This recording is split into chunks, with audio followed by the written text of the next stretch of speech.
마태복음 13장 31, 32 두 절을 우리 같이 읽을까요? 같이?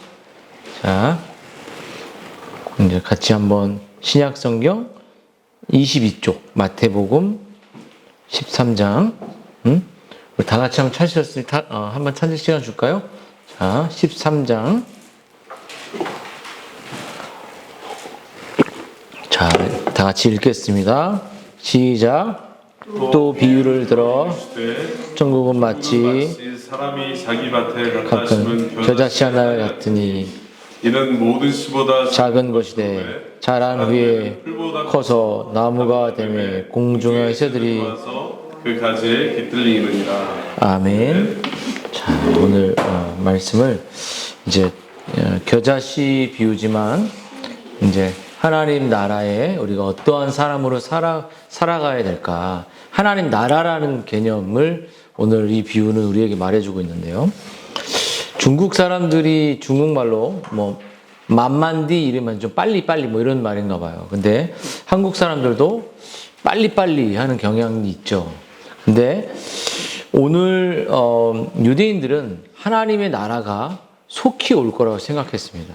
왜냐하면 로마의 속국 속에 있고 이제 벗어날 것을 생각해서 하나님 나라가 올 거라고 생각했고, 근데 오늘 예수님이 이제 이런 비유들을 많이 했잖아요.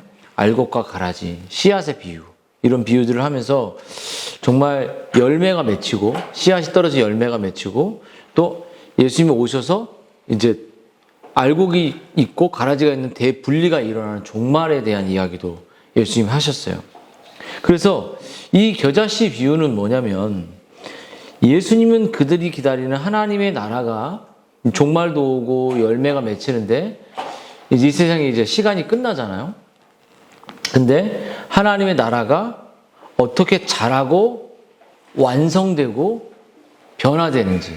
자, 하나님의 나라가 있으려면 뭐가 있어야 되냐면 국민도 있어야 되고 땅도 있어야 되고 또 법도 있어야 돼요. 이렇듯 하나님의 나라도 하나님의 백성이 있고 또 하나님의 백성들이 법을 지키고 또 하나님의 그 법을 지키는 백성과 하나님의 나라에 들어간 사람들은 하나님의 법과 하나님의 말씀을 지키는 사람들이죠.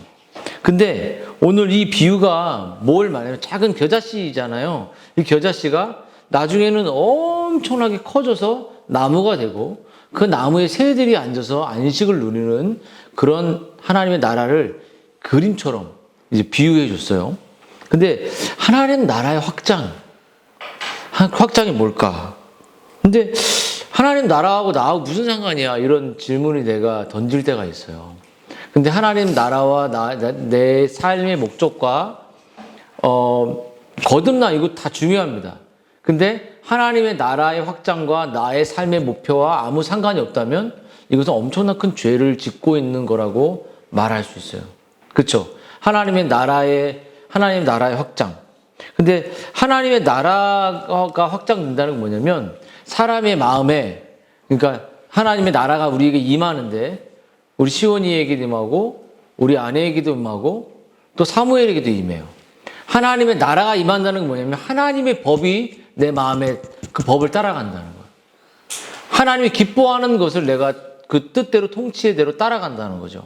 그래서 오늘 이 비유는 뭐냐면 오늘 하나님이 영원 전부도 거룩한 선지자의 입을 의탁하여 말씀하신 바 만유를 회복할 때까지는 하늘이 마땅히 그를 받아들이라 라고 말한 것처럼 사도행전 말씀인데 우리가 회복된다는 거, 온 세상이.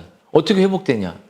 예전에 우리가 이제 언젠간 이제 곧 고성에 놀러 갈 거예요. 고성, 바다. 좋아, 안 좋아? 좋지. 고성이 너무 좋아. 근데 고성에 예전에 몇 년 전에 산불이 났어요, 안 났어요? 어마어마 큰 산불이 나서 그 수십 년 된 강원도에 산불이 나서 막 가다 보면 막 벌거숭이처럼 다 탄 것들을 우리가 본 적이 있어요. 근데 지금 어때요? 보여, 안 보여요? 안 보여. 마치 하나님은 우리의 마음, 그 고성이 다 타가지고 다시 새싹이 나서 나무도 심기도 하고 그래서 정말 이렇게 아름다운 다시 녹지의 푸르름이 된 것처럼 여러분 이 세상에도 영적인 산불이 발생했죠. 그게 뭐냐면 어떤 산불이냐면 아담과 하와가 하나님이란 아름다운 동산에 있었다가 범죄했어요, 안 했어요? 범죄했어요. 범죄하고 나니까 그 동산이 옛날엔 푸르고 아름답고 안식도 있다가 그 안식이 다 파괴돼 버렸어. 그래서 사람은 죄를 짓게 되고 사람은 예배를 좋아하지 않게 되고 사람은 자기 중심성, 아까 집사님이 기도했던 것처럼 내 본성대로 행하고 싶어하는 끝없는 아담이 우리에게 물려줬던 그 본성대로 끝없이 하게 되고 사람들은 그 본성에 맞춰서 오늘 누구를 기분 좋게 할까 이런 거를 맞춰가면서 살아가는 안식이 없어요. 직장 생활하게 되면 상급자를 맞춰야 돼, 안 맞춰야 돼? 맞춰야 되죠. 눈치를 봐. 난 평생을 눈치 보고 왔어. 목사님은 오늘 잘할까? 오늘 이 말을 하면 기분 좋겠다? 근데 이런 거 하는 그 순간부터 나에게는, 목사님에게는 자유가 없었죠. 그래, 안 그래요, 여러분? 응? 근데 이런 것처럼 죄와 반역이 됐을 때부터 하나님을 향한 순종, 기쁨, 하나님 말씀을, 법을 따르는 거, 하나님 원하는 대로 하는 거를 인간이 좋아해, 안 좋아해요? 안 좋아해. 근데 회복된다는 건 뭐냐면, 회복된다는 건 긴장이 사라지는 거야. 계시록의 말씀에 보면 뱀의 굴에 손을 넣으면 뱀이 물어, 안 물어? 물으면 독사가 확 죽잖아. 근데 뱀의 굴에 손을 넣을 수 있는 때가 온다. 긴장이 사라질 때가 온다는 거예요. 여러분, 그래서 이 씨 뿌리는 이 비유에서 말씀한 것처럼 예수님께서 천국이라는 복음이라는 말씀의 씨앗을 뿌리는 분으로 우리에게 오셨거든요. 우리의 마음밭에 씨를 뿌려요. 근데 그래서 예수님의 소원은 뭐냐면 자기가 뿌려진 말씀, 자기가 뿌려진 씨앗들이 우리의 마음에서 자라나서 우리의 마음이 바뀌고 우리의 마음이 거듭나고 우리의 마음이 본성적으로 싫어했지만 하나님이 원하는 말씀을 우리 안에 지켜내는 그런 회복을, 거듭남이 우리 안에 일어나기를 바라는 거예요. 그래서 하나님의 나라가 확장된다는 건 거듭난다는 거야. 하나님의 백성이 된다는 거야. 하나님의 나라가 우리에게 임했다는 건 뭐냐면 하나님의 법을 예전에 싫어했는데 내가 그 법을 따라간다는 거죠. 그러므로 오늘 우리들에게 뭘 말하냐면 이 겨자씨를 보여준다. 이 겨자씨가 뿌려져서 자라서 나무가 되어서 그 나무에 새들이 앉혀서 안식을 누리는 것처럼 하나님의 나라가 씨를 뿌리고 말씀으로 변화되는 이 말씀을 뿌리고 하나님 나라가 이렇게 변화되는, 커지는 그것에 우리는 동참하는, 하나님 나라가 우리의 계속 발전하는 그러한 동참자가 되기를 바라는 거예요. 그래서 예수님 뭐라고 말했죠? 너희는 온 족속의 복음을 전해라 라는 말씀을 마태복음에 해주셨어요. 그래서 하나님 나라가 확장되고 완성시키는 것이 우리 성도들이 해야 돼. 하나님 나라의 확장은 거듭나는 사람들이 늘어나는 거야. 변화되는 사람이 늘어나는 거야. 예배를 정말 우리 잘 드리는, 너무 잘 드려. 허리 딱 펴고 너무 잘해. 이렇게 잘 드리는 예배자 사람들이 많아지기를 하나님 원하죠. 근데 이 바울이 정말 우리가 감옥에 갇혀서 정말 로마의 중심부로 들어갔던 것처럼, 그래서 물론 예수님은 자기가 능력으로 모든 걸 다 할 수 있지만 여러분, 예수 그리스도가 이렇게 하셨던 구원의 사실, 우리의 죄를 용서하시고 우리를 위해 고난 받으시고 우리를 위해서 죄를 다 용서하신 이 사실을 나를 믿는 것을 넘어서 다른 믿지 않는 사람들에게도 전하기를 원하신다는 거예요. 그래야지 나처럼 변화되죠. 그래서 여러분, 우리를 통해 완성될 하나님의 나라는 어떤 나라냐면, 여러분 보세요. 예수님이 우리에게 보여주는 완성된 하나님의 나라는 영혼들의 안식처가 되는 거예요. 안식처. 오늘 씨앗이 자라서 쬐끔했는데 나중에는 나무보다 더 커진다고 했잖아요. 그래서 공중의 새들이라는 표현 속에 어떤 느낌을 갖냐면, 새들이 막 달다가 노아의 방주에 막 날다가 방주로 왔을 때 안식을 하거든요. 새들이 막 나서 먹을 것이 있거나 새들이 나무에 앉는 거예요. 여러분, 밖에 있다가 엄마 엄마 딱 보면 편안해, 안 편안해? 편하지? 숙제했어? 이렇게 눈이 이렇게 하면 갑자기 편안함이 딱 사라져버려요. 응? 저도 그렇죠. 그러니까 이런 표현. 정말 나무가 커진다는 건 예수님 품 안에 우리가 거하는 것과 같은데, 자유와 평화와 기쁨이 이런 방황하는 새들이 나무에 탁 앉는 것처럼 부모님 곁에 가면 안식을 누리죠. 여러분, 나무 가지가 없는 새들을 한번 생각해 보십시오. 창공의 자유가 그들에게 어떤 기쁨입니까? 너무 자유롭다가 앉을 데가 없어. 너무 자유롭다가 가지에 딱 앉거나 짹짹짹 소리도 내야 되는데 그런 앉을 데도 없어. 그러니까는 방주에서 새들이 확 날아갔는데 홍수 심판이 오고 다시 돌아올 방주가 없다면 그들은 계속 바다 가운데 새를 펄럭거리다 물에 빠져 죽겠지. 지옥이겠지. 그런 것처럼 이 나무가 보여주는 이 가지와 나무가 쫙 퍼져나가는 건 뭐냐면 이 땅에 방황하는 사람들, 이 땅에 진리를 모르는 사람들, 이 땅에 참과 거짓이 모르는 사람들이 안식을 주는 그 하나님의 나라가 확장되는 것. 바로 그 확장의 통로가 우리 바른길 교회의 바른 방향인 것이죠. 그래서 여러분 우리가 돌아볼 때 안식이 없는 사람들 많잖아요. 그렇죠? 방황하는 영혼. 어거스틴이 이렇게 말했잖아요. 오 하나님, 우리의 영혼이 하나님을 발견하기까지는 그 어디에도 안식을 발견하지 못하였나이다. 예수님도 이런 말 했어요. 마태복음 15장. 수고하고 무거운 짐진 자들아 다 내게로 와. 내가 너희를 쉬게 할 것이다. 쉬게 하는 거예요. 여러분, 그래서 오늘 이 히브리서는 이렇게 말해요. 그런즉 안식할 때가 하나님의 백성들에게 남아있다. 그러니까 우리가 영원한 안식, 이 땅 가운데 그리스도 안에서 안식을 누리잖아요. 응? 편안함을 누릴 수 있어요. 근데 이 편안함이 우리는 깨져요. 영원한 안식이 남아있는 거죠. 그런 안식을 기다리고 있죠.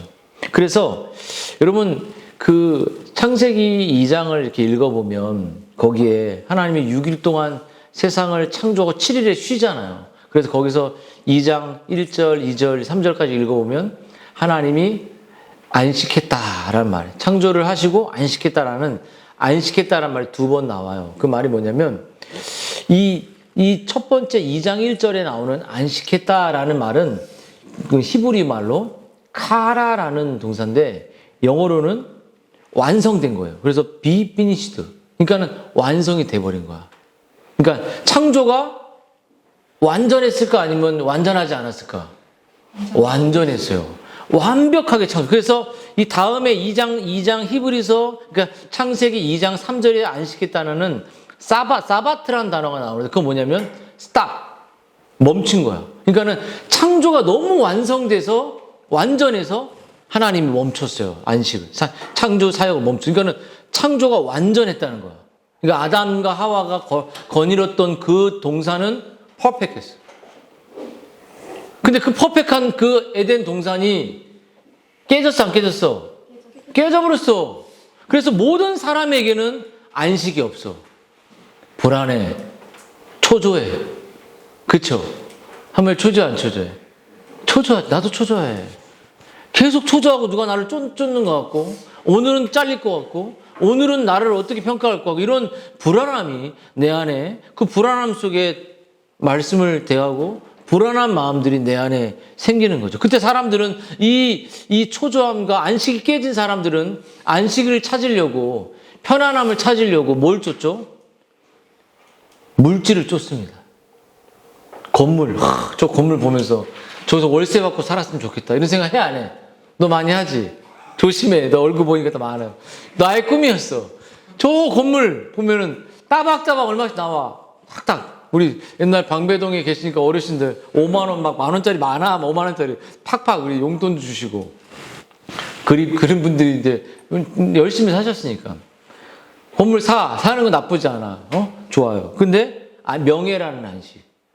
또 그 열등감을 극복하기 위한 끝없는 추구하는 재물, 학위, 자녀, 집, 옷, 자동차 이런 것들로 나에게 마음의 안식을 주려고. 왜냐면 완벽했던 안식도 깨졌으니까. 완전히 하나님이 퍼펙트하게 창조한 그 안식이 아담에 의해서 창조되어 깨졌기 때문에 모든 인류는 안식 없는 상태로 살아가요. 그래서 안식을 얻기 위해서 끝없이 찾아가죠. 근데 여러분, 인생은 그리스도를 만나기 전까지, 예수님을 만나기 전까지 우리는 불안해, 안 불안해? 불안해. 내 자녀가, 우리의 미래가, 우리의 인생이. 그래서 목사님이 이제 어머니가 치매 알아? 치매? 치매가 뭐냐면 치매 진단을 받았어요. 결국 등급이 나왔거든요. 그러니까 그만큼, 그러니까 단계가 높아지려면 몸이 불편하면 단계가 높아지는데 이제 그 공단에서 치매라는 진단을 내는 건 뭐냐면 정말 기억력이 없다는 거예요. 기억이 점점 사라진다는 거죠. 그러니까 몸이 더 불편해지면 등급이 더 올라가요. 근데 치매 등급이 나와버렸어요. 그러면 그게 나오면 내가 한 것을 자꾸 잊게 되죠. 근데 여러분 그렇게 되면 분노도 나오고 이 세상에 불안한 마음이 많이 들고 그런 치매 센터들에 가면 거의 환자들만 모여있기 때문에 괴로워져요. 근데 여러분 그래서 인간은 점점 늙고 건강은 약해지고 아파져요. 우리들은. 여러분들은 아직 젊지만 목사님들은 점점 이제 늙어가죠. 근데 여러분 천국은 어떤 것일까? 계시록 21장 14절에 한번 따라해 볼까요? 모든 눈물을 그 눈에서 씻기심에 다시 사망이 없고 애통하는 것이나 곡하는 것이나 아픈 것이 다시 있지 않는다. 그러니까는 아픈 것이 있잖아요. 그래서 그 왓슨이 이런 말을 했죠.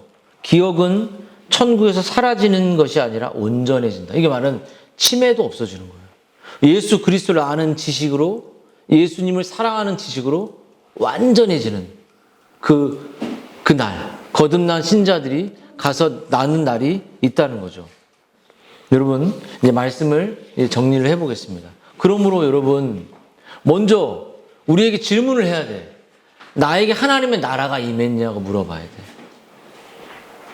하나님의 나라는 하나님의 법을 사랑하고 내 감정을 사랑하지 않고 내 본성을 사랑하지 않고 내 계획을 사랑하지 않고 하나님의 계획이 내 계획보다 앞서고 있냐고 묻는 거예요. 그게 거듭남이야.